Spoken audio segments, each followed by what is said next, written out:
Nevertheless, I will.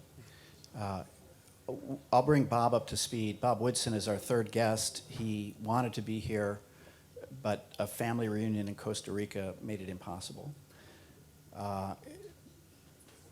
He'll be the third speaker. We have three speakers on this panel on race today. It is focused on race in America, but I think it's the general question of race as well. In the author's introduction to Democracy in America, Tocqueville wrote, "Equality is fated." And then 5 years later, when he writes Volume 2, he says, "Variety is disappearing from the human race." And he also says that variety is something that comes from the hand of God. And he said that because he worried that what we might do would be we would try to erase all variety. And then he also worried that we would invent, quote, "a host of artificial and arbitrary classifications." Once the so-called natural classifications disappeared, we would invent new classifications because human beings always want to distinguish themselves. So we have these different groups, these different persons, these different nations. What should we aspire to based on the plurality of the world? Are they artifacts? And artifacts or not, how should democratic nations understand groups or group differences? Should we aim for integration, homogeneity? Bob Woodson has a line that I will never forget. He said, "The opposite of segregation is not integration, it is desegregation." In other words, you give all groups the ability to step in if they wish, but they're not forced to step in. Finally, how have the efforts of the state to ease the race question helped or harmed us? And if so, if the state has done us wrong in a way, how should we constructively deal with race? And then, apropos how we ended the last meeting, the last gathering, how is identity politics implicated in all this? Does the invocation of identity politics help or harm race? Okay. So we have three guests here. We have Thomas Chatterton Williams, Rachelle Kahn, and Bob Woodson, if we can. Okay, I'm good. We'll bring Bob up to speed when he arrives, but Thomas, if you could take the floor and speak for 5 or 10 minutes, that'd be wonderful. Sure, thank you. And just to briefly introduce myself, I'm Thomas Chatterton Williams. I'm a writer for the New York Times Magazine and Harper's, mostly, living in Paris, and the author of 2 memoirs that were published recently in France by Racée, Une soudaine liberté and Autoportrait en noir et blanc, about growing up métis in the United States and first embracing a racialized identity and then moving to Paris and having children. That kind of really challenged my conceptions of categorization and made me rethink the entire way that we view ourselves and each other in color, abstract color categories. So first, just 2 things to apologize for. I live in France, in this beautiful country, but I haven't mastered the beautiful language, so I will continue speaking in English. And I have my remarks in my phone, and I promise that I'm not just reading them from Twitter. I also want to just preface things by saying that I don't love the term woke. I think it's a term that used to be meaningful but has lost some of its meaning. And what we're really talking about is that we're in a moment of large-scale paradigm shift. And a fundamental aspect of that, though not the totality of it, is the way that we talk and think about race, and the way that we're moving away from, I think, the best aspirations of a colorblind society towards one that is governed and defined by so-called racial difference, a category that is, of course, scientifically non-existent. I think it's quite meaningful that we're here because Tocqueville wouldn't be surprised by the current moment at all. He anticipated that what would be the implications of a society governed by what Du Bois would later call the color line. And I believe we're now living in a kind of hinge moment when the old paradigms are no longer holding and new ways of thinking are struggling to assert themselves. Paradigm shifts occur much the same way that Hemingway described going broke, gradually then suddenly. All of us rely on mental frameworks to make the world legible until from one moment to the next, they suddenly fail to do so. The death of George Floyd on May 25th, 2020 in Minneapolis touched on every single aspect of our public lives and much of our interior ones also. During the season of rebellion and reckoning that has followed, nearly 8,000 Black Lives Matter demonstrations took place across the nation, not to mention the mass protests that erupted internationally in places as far away as Paris, Amsterdam, London, Seoul, Taiwan, and even Finland. All told, millions of people rose up worldwide, disgusted by what they saw in mind-boggling unison. It's no exaggeration to say that these were the largest manifestations against racism in the history of humanity. Why did this happen? Why now and not on any number of previous occasions? Why did the reaction transcend national boundaries? Why, to cite just one of countless such examples, were students at Oxford University in the United Kingdom suddenly granted special consideration in their final exams solely because of this American event? In 2014, we watched in disbelief as Officer Daniel Pantaleo dragged Eric Garner to the Staten Island sidewalk for the crime of peddling loose cigarettes, compressing his windpipe beneath his forearm. That was when we first heard the wrenching phrase, "I can't breathe," that Floyd would echo in Minneapolis, and protesters in Paris would learn to chant in English. It soon became a t-shirt that LeBron James could warm up in, a pithy slogan. We applauded his consciousness and we were troubled by the footage, but unbridled outrage remained limited and sporadic. 2 years later, when Philando Castile bled out on Facebook Live, we felt sickened. He'd not done anything wrong. In fact, he'd done everything right, announcing up front that he was carrying a licensed firearm. And it was difficult to fathom why he'd been stopped 52 times prior to that in the same year. But still, our lives remained busy, and we resumed them. By May of 2020, however, stuck in our houses and clasping our screens while the world outside our windows took on ever more menacing dimensions, a recording of a fatal confrontation in Georgia held our attention. What happened to Ahmaud Arbery looked strikingly and anachronistically like a lynching that had been covered up for months, much like the news of a young medic named Breonna Taylor, woken from her sleep and shot to death by police in Kentucky. All of this and more began to form a context. To draw momentous conclusions from a single video shot on the sidewalk of Minneapolis might seem excessive, yet that is how it is with the historic moments of overnight political conversion. There were 4 million slaves in 1854, but the arrest of a single one proved to be the incendiary event. For a not insignificant portion of the American left and center, and even some on the right, who were sidelined from normal life, homeschooling and working remotely or panicking about not working, and who were being antagonized into a near constant state of anxiety by a singularly polarizing president, who seemed not only not to grasp the severity of the pandemic, but even to rejoice in tempting catastrophe, as he had after Charlottesville. The possibility that the country had a malignant racial sickness began to seem undeniable. Many of these people understood themselves to be white and were newly alive to their own physical and spiritual vulnerability, but also freshly aware of the disproportionate toll that COVID-19 had been taking on other communities. That discrepancy, a consistent theme in the mainstream media's coverage in those early weeks and months, seemed to suggest problems of a more systemic nature in the ghoulish and farcical figure of Donald Trump and in the unfolding epidemiological scandal. Many of these same people could see for themselves with sudden and blinding clarity the way that they too had been and were continuing to be lied to about the sturdiness of their institutions, about the professionalism and objectivity of their law enforcement agents and their political leaders, about the general state of social progress in their society.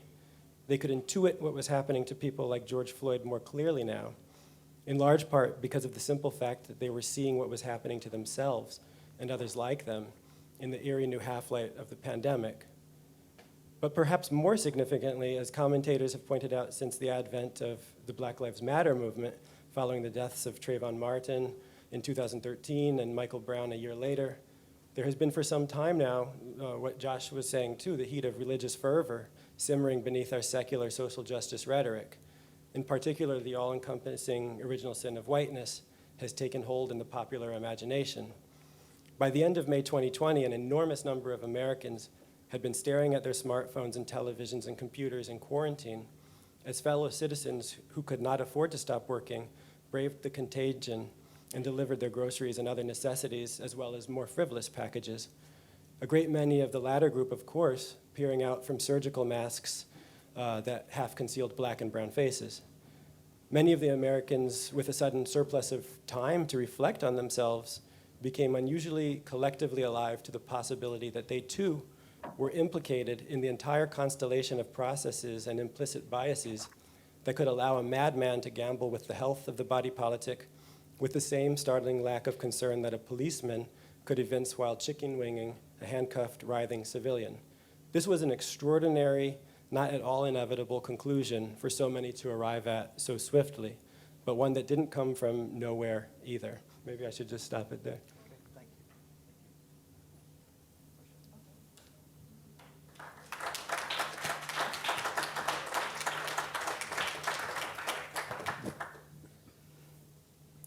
Bonjour.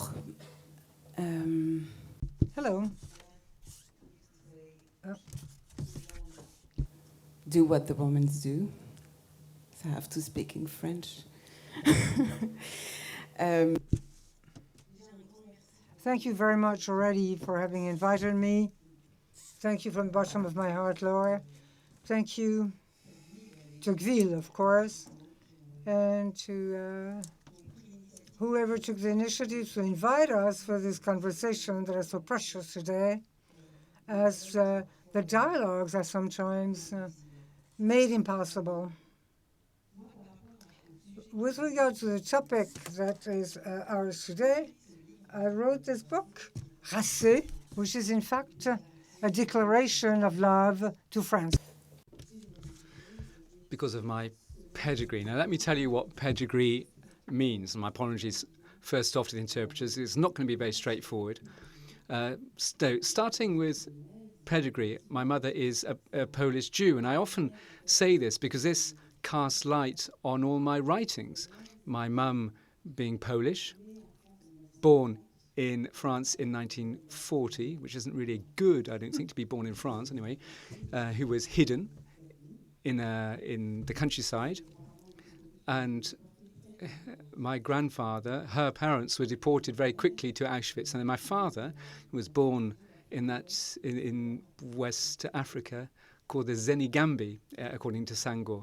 And after independence, he came to France because he was a French professor in Gambia, which was an English-speaking country. He came to France to perfect his French for 2 months and met my mum in a bookshop, in fact. And so I am a granddaughter of a deportee and the daughter of an immigrant. And I couldn't have been born anywhere else other than France because of its fundamental wealth, its cultural heritage. And I needed to write this down. I need to pay testimony to that. Because at the end of the day, that's what it's all about, embracing democracy. As Tocqueville said in his writing, it involves being entitled to your own voice, which is what the slaves said.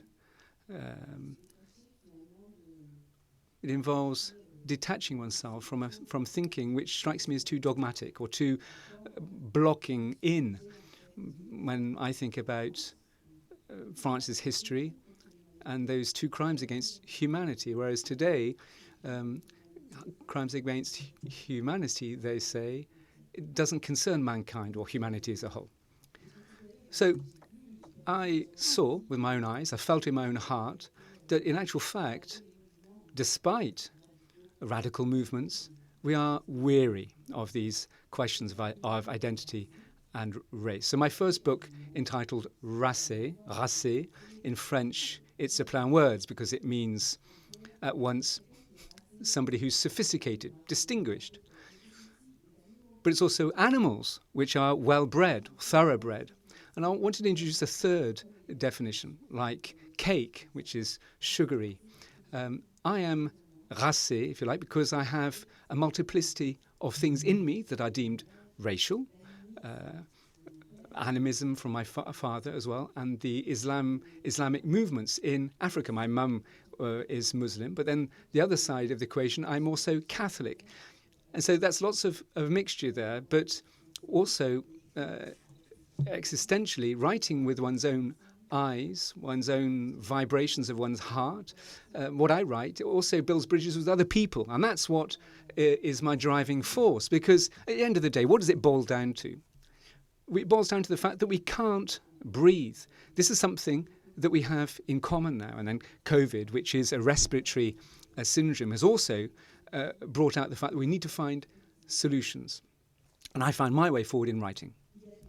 Now, there are words which are necessary for any conversation, so I stuck with words. There are some words today which I feel build a gulf between us, a deep gulf, an abyss, and which break off dialogue, makes it impossible. And the word racialized, hopefully the interpreter will get his head around that, but racialized, which is really used to designate certain individuals, and which cuts away their existence. This word racialized isn't a process. I mean, my idea of my book is to palliate problems, fundamental rights, and the fight against discriminations, European, internationally. That's what was, I mean, obviously that involves not defacing these differences, but a difference, somebody shouldn't be reduced to a single trait, which it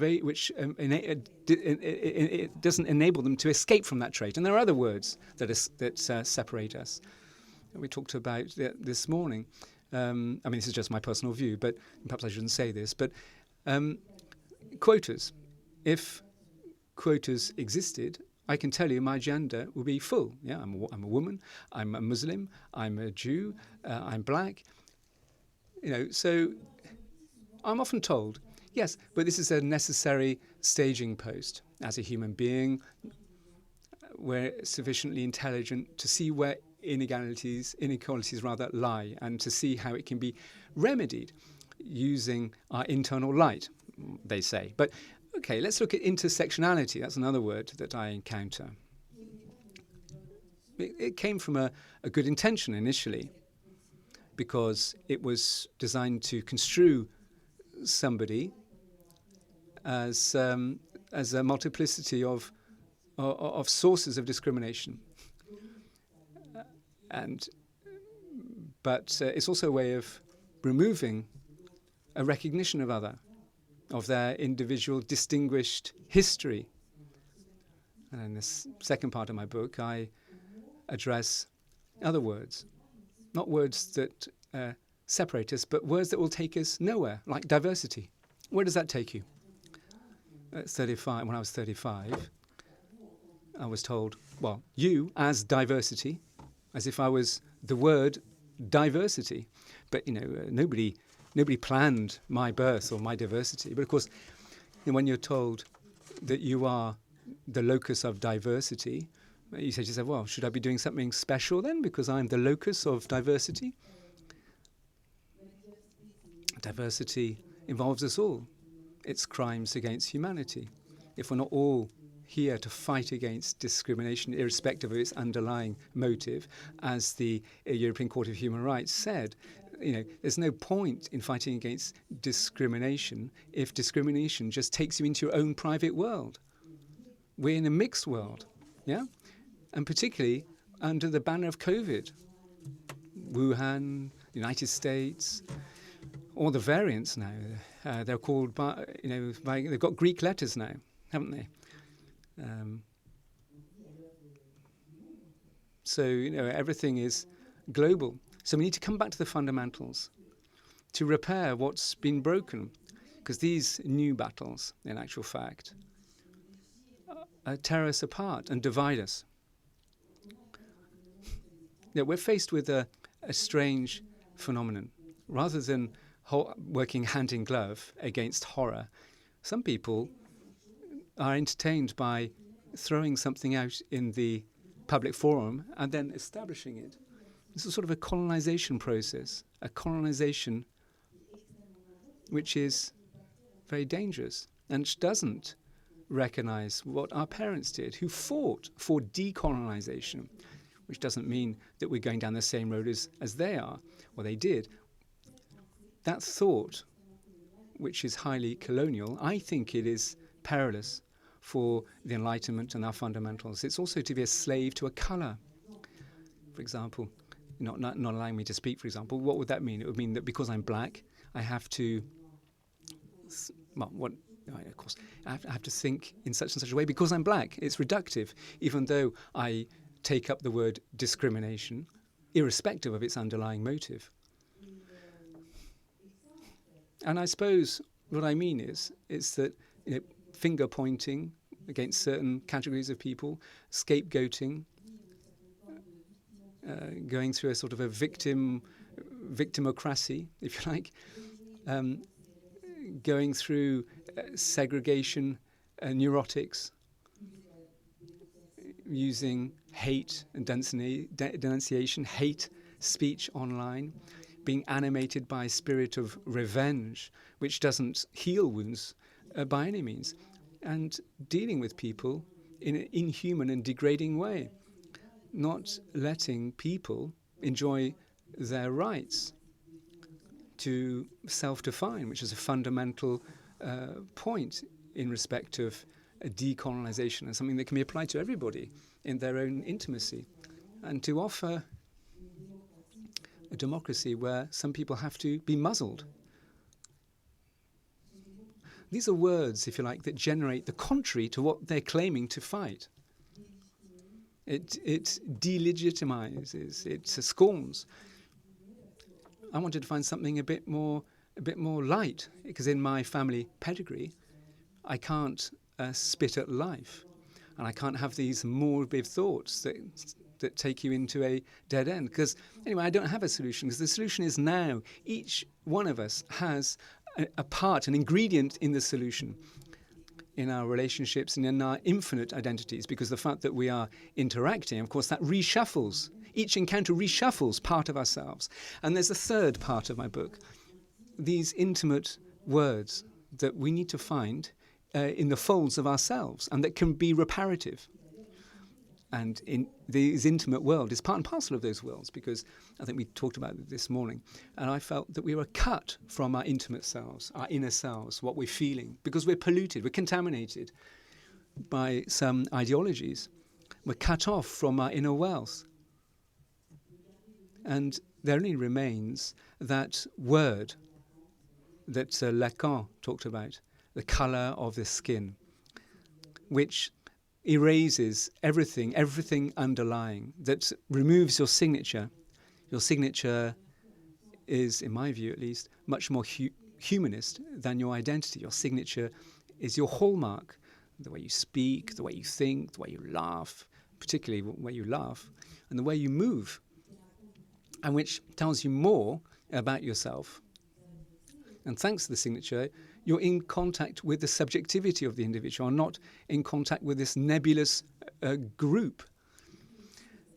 And then in the third part of my book, I also talk about creativity, because I'm very frightened about creativity. Tocqueville wrote his books in total freedom. We need to create freely without being imprisoned, based on one's origins, locked into the confines of your origins. You need to be in contact with what's going on in the world, but also inside yourself. You need to find something that can repair us, even though it's very difficult to achieve that repair. I mean, this conference is also, the theme of this conference is to address that. There's something painful. In humanity, we're inconsolable, and we will be inconsolable. And it's not by being the same colour, sitting in the same room, that we'll be able to repair crimes against humanity. I think we need to, inside ourselves, have avenues anew. And it's not true that because you're white and 50, that you can't be creative. I was asked one day whether it was a Jewish African who had translated my writing. Tricky. And it will become even more tricky because people, of course, are getting increasingly cross-pollinated in race and culture and religion. But let me finish by the desire to writing, that animated Tocqueville, this powerful driver, which runs counter to death, because what's being offered is either you replay the final solution, or you have genuine solutions, a real vision, a perspective, prospects, a horizon which will still hold pain, but will offer an infinity of possibilities. And that's the universality. Universality is a fact, and thanks to universalism, we'll be able to repair, but not by looking over our shoulders into morbidity. No, we want to be animated by life that will take us into a contact through dialogue with other people. Thanks very much.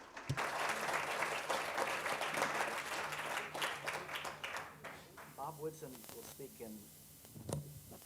will speak in 1 minute, but I can't help but observing that both you and Thomas Rochelle are interested in, whether intentionally or inadvertently, the slow erasure of the categories of race. And so a question I would put on the table then would be a political one, and I think this will lead to what Bob is probably going to talk about. So should we erase categories, the census categories, for example? Don't have to answer it now, but should we move as a country in the United States to erase the census categories, white, black, Hispanic, and there's always a battle every 10 years about who to include, who to exclude. The reason I'm raising this is because Bob Woodson has spent 40 years working out of the civil rights movement, and I think Bob's story would be that part of the reason why we have a problem is because, this is Bob, you all see Bob, yes? Okay. Part of the reason why we have a problem is that the state has developed the categories and then implemented programs around the categories which have actually done harm to Black America. So if, Bob, you could step in now and talk about the work you've done over the last 40 years, that would be wonderful. Thanks for inviting me. I'm sorry I can't be there. But as Josh said, I look at this from the perspective of a veteran of the civil rights movement, having led demonstrations in Westchester, Pennsylvania, at home with Bayard Rustin, one of the key advisors to Dr. King. But I soon became disenchanted with the civil rights movement when I realized that many of the people who suffered and sacrificed most did not benefit from the change. Is that I remember picketing outside of a pharmaceutical company for 2 months, and when they desegregated, they hired 9 Black PhD chemists. And when we approached these brothers and sisters to join the movement, they said they got these jobs because they were qualified, not because of the sacrifices made by those on the line who were janitors, truck drivers, hairdressers. And I realized then that there was a huge bifurcation occurring in the Black community. So I left the civil rights movement on the whole issue of forced busing for integration. Because again, low-income Blacks were not interested in getting on buses. They did not define the opposite of segregation is not integration, it is desegregation. Well, the civil rights movement was supporting issues that were hostile to the interests of poor Blacks. And this bifurcation of the Black community started then and just continued for the last 50 years. In fact, there was a column written in October 1965 by then columnist William Raspberry, who said the headline was, "Poor Negroes are not benefiting from the gains of the civil rights movement." And so that foretold exactly what has happened over the past 50 years. And so I have, and it avoids some very troubling questions. If all of these inequities that we're witnessing in our urban centers with the out-of-wedlock births, the high unemployment, if all of these inequities have occurred over the last 50 years, why did they occur in cities run by black officials? One of the promises of the civil rights movement was that if you were to replace racist whites who are running these cities, the school boards, the city halls, and replace them with black leadership, then all blacks would benefit. And yet we've had blacks running these governments in various systems throughout the last 50 years, assisted by $22 trillion that the federal government has spent on programs to aid the poor, $22 trillion. 70 cents of every one of those dollars did not go to the poor. It went to those who serve the poor, and they asked not which problems are solvable, but which ones are fundable. So we created a commodity out of poor people where the beneficiaries were those professional service providers that serve the poor. And so we have this bifurcation, this split in the black community that has persisted. And so now the cry of racism is raised to avoid, I believe, having to answer these challenging questions. If racism were the culprit, then why are blacks failing in systems run by their own people for the past 50 years? And so in answer that, 1619, when Nicole Hannah-Jones issued their report, and their claims was that the problems of the inner city, out of wedlock births, the high crime rates, is a legacy of slavery and discrimination, which provides a convenient exemption from any responsibility for why we have these inequities in cities and systems run by black people.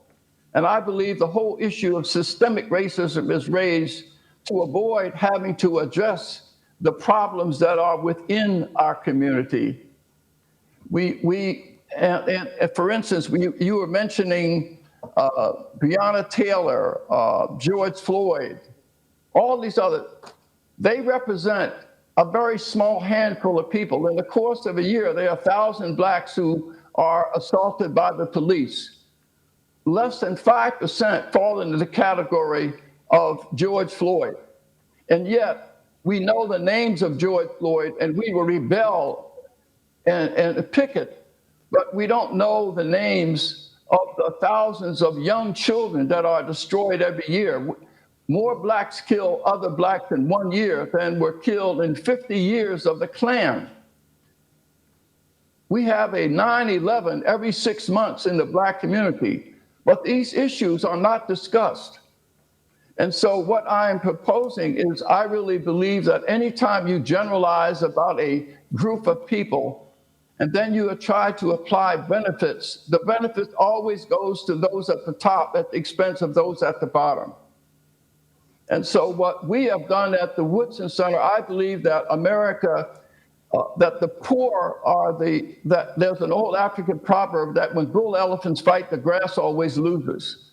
Poor blacks are the losers from this bipolar debate between both the left and the right, between the so-called progressives and those on the right.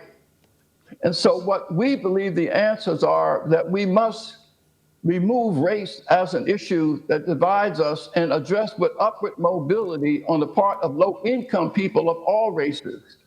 That's what we're doing at the Woodson Center. We're saying that we need to practice radical grace theory, not radical race theory, because it is the poor that are. So just a few recommendations. One, we need to stop abstract discussions about the shortcomings of those in these communities and concentrate on doing studies of resilience. What we've done at Woodson Center is that we challenge this whole notion that the legacy of slavery and discrimination are the cause of the disorganization in these cities. For instance, when whites were at their worst, blacks were at their best. We closed the education gap in the South between 1920 and 1940. by the establishment of 5,000 Rosenwald Booker T schools. If we close the gap from 3 years to 6 months, at a time when racism was enshrined in law, why can't we do it today when we're running those systems?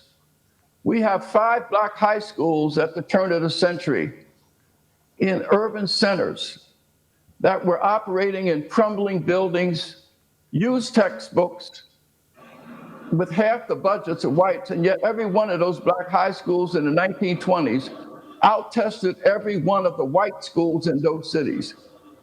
If we were able to achieve these successes in the midst of segregation, the question is, why cannot we apply some of those old values to a new vision today?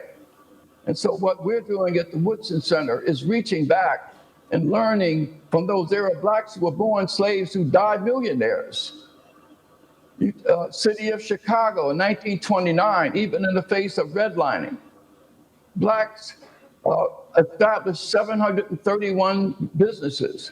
We had $100 million in real estate assets in 1929 in the city of Chicago in the Bronzeville section. I could go on city after city detailing how the resilience and perseverance and the black ability to achieve in the face of oppression. And the question is, we made more progress the first century, half of the century than we have in the latter part of the century, where we are embroiled in racial conflict and defining our problems as systemic racism. So let me just stop there. Thank-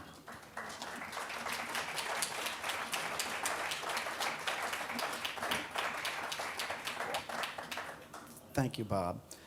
What I want to do now is, in a way, refine the question that I posed. So what I'm hearing, Thomas was saying we're at a hinge moment. I want to hear a bit more about that.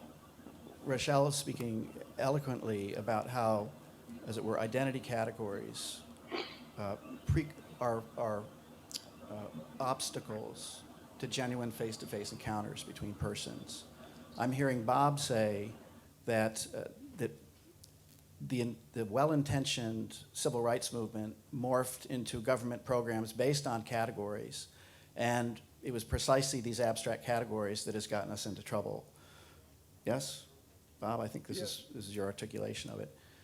So I have to press the question here. So should the state be continuing to hang on to these census categories? Is there no utility in distinctions of race? In America, should we not say there are cities where there are black problems and cities where they're not? Should we just talk about class?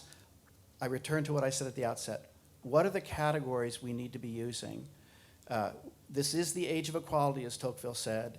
He said we'll nevertheless not be able to erase all the categories, but what he worried about, I'll say it again, was the introduction of artificial and ultimately destructive categories.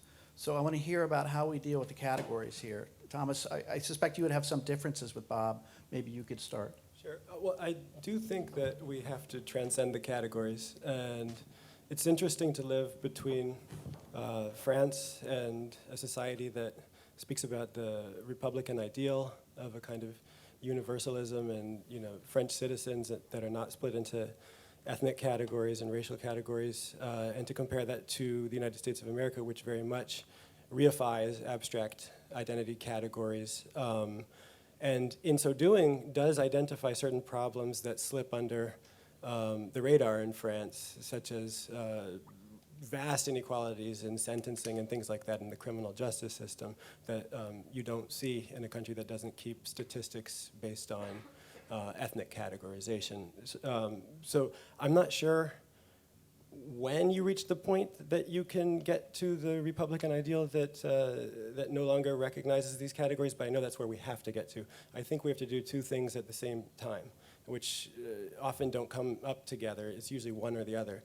But we have to fight the real racial injustice and inequality that exists in society as it currently is structured, and we also have to always keep our eye on the ball of a larger, longer-term goal, which is that these categories do not exist scientifically, and we have to achieve a society in which we don't make them real and make them meaningful.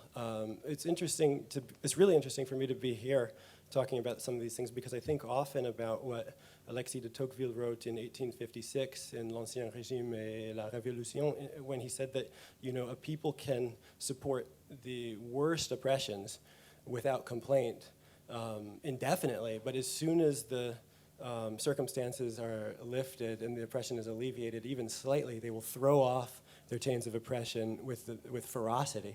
And why I think a big part of why we're in the kind of hinge moment that we're in right now, where people are embracing racial difference as a way of kind of attaining power and recognition in society, is because things have actually never been better than they are now.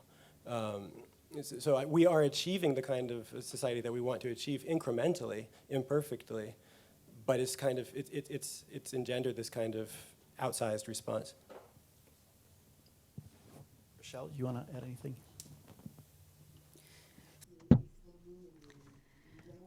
Of course, this is a very complex issue, but what's truly interesting is the fact that we can experience this gap. You can sense the gap between the United States and France.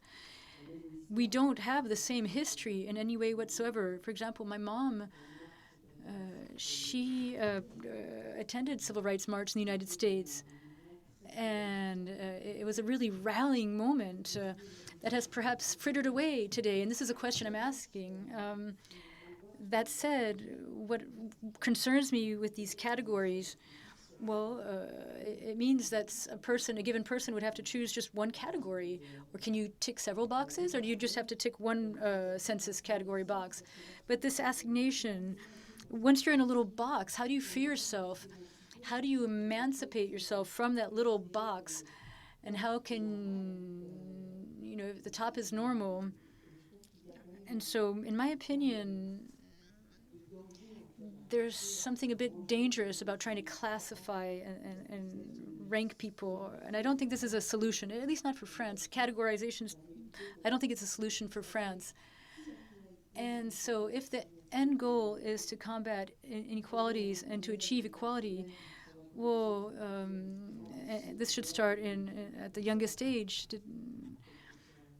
And regardless of somebody's origins, regardless of their skin color, people should be given all the tools necessary and all the cultural richness in order to become a full-fledged man or woman in society.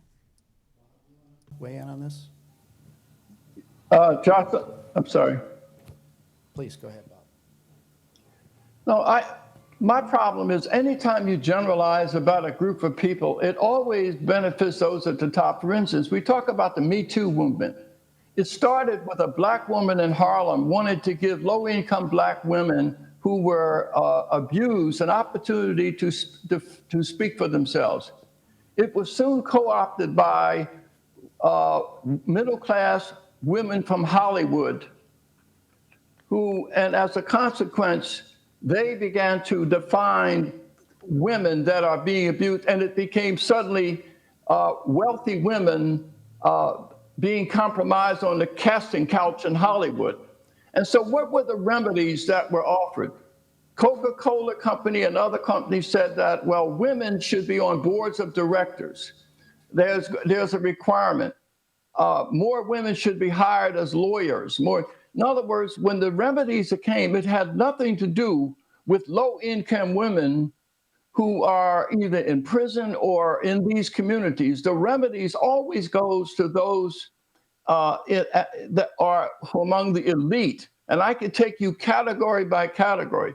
You cannot generalize about any group of people, even poor people. Not everybody is poor for the same reason. There's some people are poor because they're just broke. And programs and are temporary measures to help them work. But those who are poor because of the values, a character crisis, they need redemption and transformation as a precondition for help. Otherwise, you injure them with the helping hand by providing resources to people who have not undergone change of their lifestyles and values and attitudes. So I'm hearing then from Bob that we have to, rather than look at this as a racial question, we have to look at this in terms of the harm done to the least of these by racializing all these issues. Yes? Right. We have about 50. Tommy, you want to Can I jump just in? say one thing? Sure. I tend to agree with aspects of what Bob is saying. Group generalizations always fail to capture the complexity and nuance of the individual. But I think that we have to also, it's very important to recognize the size and weight of the historical racial harm that did happen to certain groups, even as we keep our eye on the ball of racial transcendence and the need to not attribute every inequality or every shortcoming or every challenge in life to abstract identity categories. But it is true that people who have been racialized in certain historical social contexts have faced certain challenges, and people who have been women have faced certain challenges in our society as well that the Me Too movement does speak to. And some women face challenges even when they're so-called elites, and some minorities do too. So I think we actually need a much more complicated conversation than we tend to get. No, but it's the amount of time and energy we put into it. Right now, what's most troubling, a lot of blacks are being, particularly low-income blacks, are being told that every problem that you have is related to a legacy of slavery discrimination. It's almost a total exemption from any personal responsibility. In fact, you're called racist when you imply that, as Chuck Swindoll said, 10% of who we are is defined by external circumstances. 90% of who we are is determined by our attitude about the 10%. I'm not But sure how when you can to measure say that. so that's all. Let me, at this point, open it up to the audience. We have about 10 or 15 minutes left, and I do want to take audience questions. So if, is there somebody who can give a mic, please? And if you're able, address your question to one particular person. We have a hand right down here, please.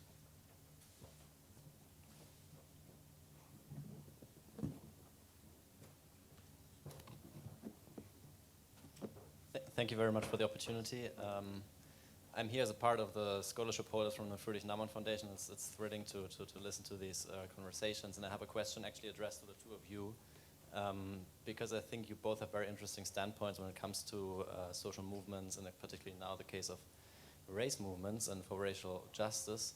Because you, Mr. Mitchell, you criticized the way how these movements operate and the dynamics that they adopted over the time, with the criticism that they adopted these religious dynamics, which are very exclusive and create this group pressure setting. And if you take this farther, this is a criticism which might dismantle these movements to a certain extent. And then to you, Mr. Williams, I want to ask you, do you share that assessment that these movements do have these problematic dynamics? And what would be your response to that criticism? And if those movements have these inherent problems, how do we get rid of them, and how do we nonetheless achieve the goal that these movements were set up for? So this question is addressed to Bob and to me, is this correct? Or No, to Thomas? Okay, Yeah. Thomas, why don't you go? I think he's using your category. You're talking about identity politics movements? Yeah, exactly. Yeah. So you'll excuse my bad language here, but in the 1960s, it became very clear in the wake, in the aftermath of the civil rights movement, that there was a broad category of what we used to call sit-on-your-ass white liberals. Sorry. And these were a group of people who made all the right verbal commitments, but in point of fact, really weren't interested in addressing problems. And my concern about, I used the example of Black Lives Matter.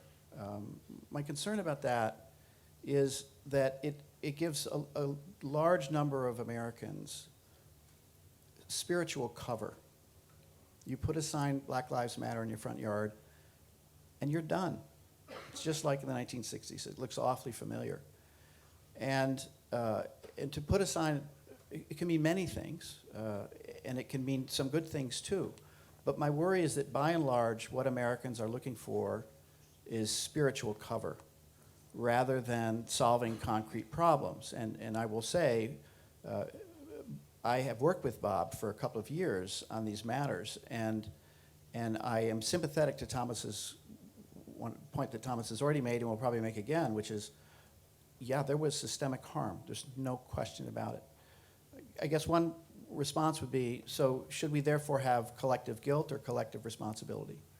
And it strikes me that collective guilt is a terrible way to proceed, that in fact, it feeds into the liberal white guilt thing, and which is the worst thing you can possibly do. So it seems to me that if we have collective responsibility, and disclaimer, my father's family came over in 1890 from Lebanon, but I'm an American, and I have collective responsibility for the collective wounds. And I think the better way to do this is not to bury your head in the sand, as I would say a lot of conservatives want to do, and say, well, we live in a colorblind society, full stop, we don't have to talk about race. I think that's a mistake.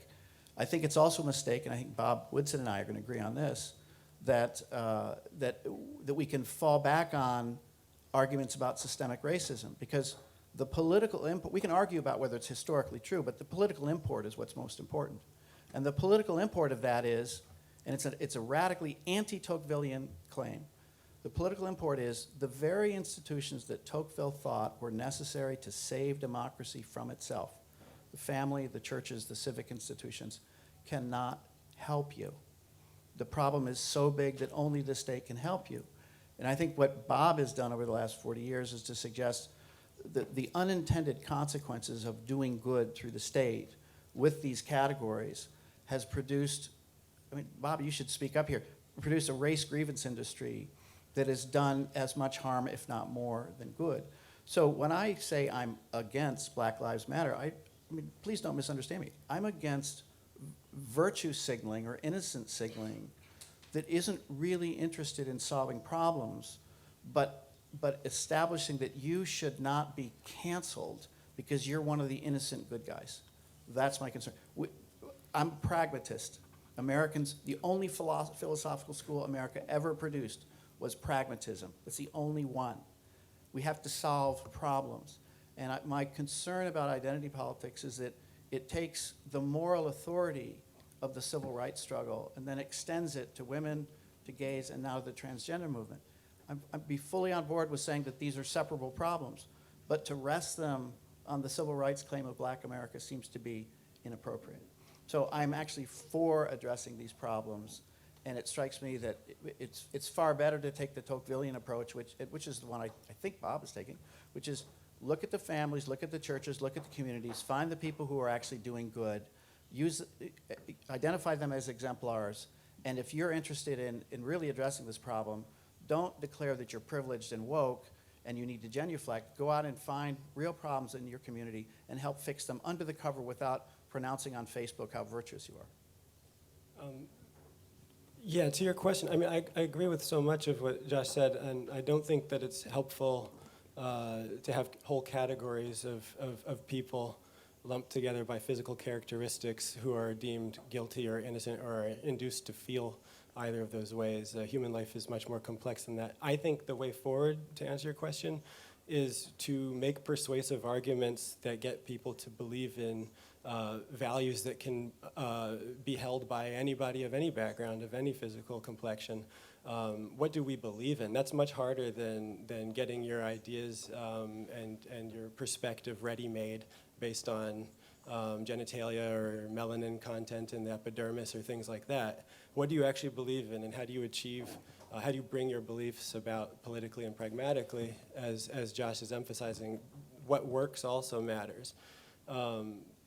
That's the crux of it, and of course, you have to take responsibility for your community and things like that. I think we're having conversations that get so far away from anything that is achievable that it does become highly abstract, and so I think that we find a kind of common ground between the three of us there. Yeah. Let me just comment, if I could. You want to take another question, Josh? Please, Bob, go ahead. Go ahead, Bob. No, but I really believe that the way forward isn't just to advance arguments. What we've done in the last 40 years is that we've gone into these communities and really identified healing agents that are endemic in those communities and provide support for them.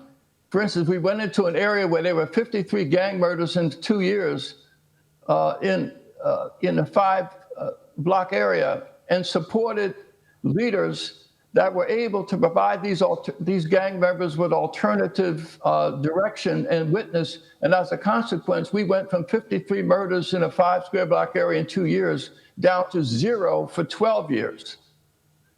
And so people are influenced, are motivated to embrace values if they can see the practical consequence of an improved life. And that's what we're doing at the Woodson Center. We must demonstrate to people that the embrace of these principles and virtues have the consequence of making your life safer, more productive, and your community restored. One more question, if we have one, please. Hello, I'm also a student from the Friedrich Naumann Stiftung, and my question is directed to Ms. Khan.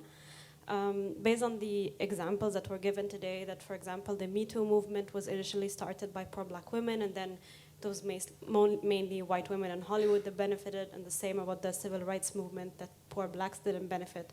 Don't you think that this is a moment where the concept of intersectionality would really come into play?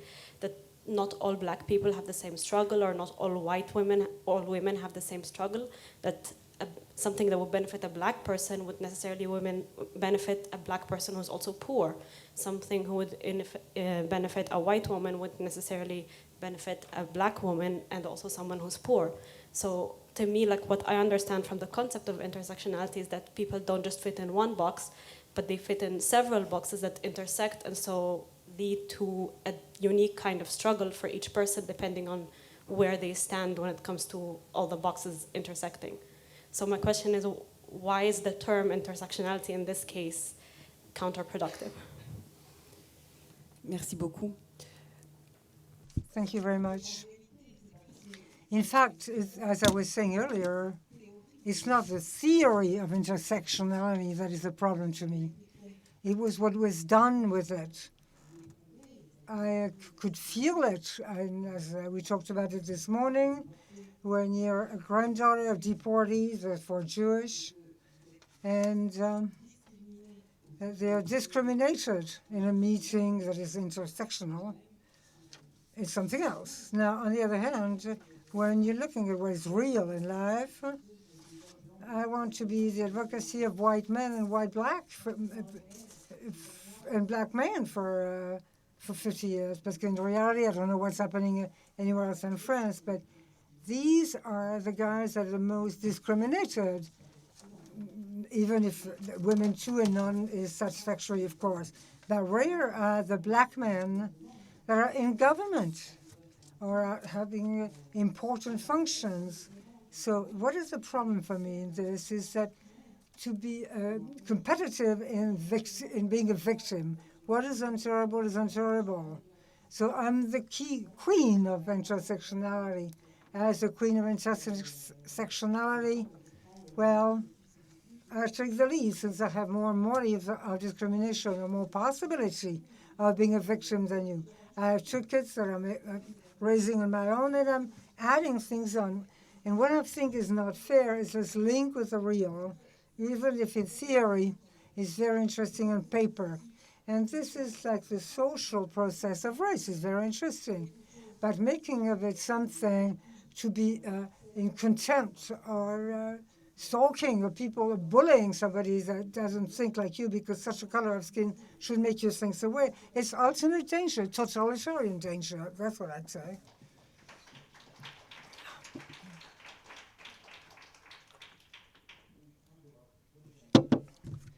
Resolution. I mean, we're left with the same problem that we started with, which is we're both moving toward equality, and yet there are differences. What are we to do with the differences? Is the state amplifying the differences? How can we slowly move to a world where these distinctions aren't real distinctions, and yet for the time they are distinctions? This is in a way the agony of the liberal age, but we're in it. Thank you very much. Take care.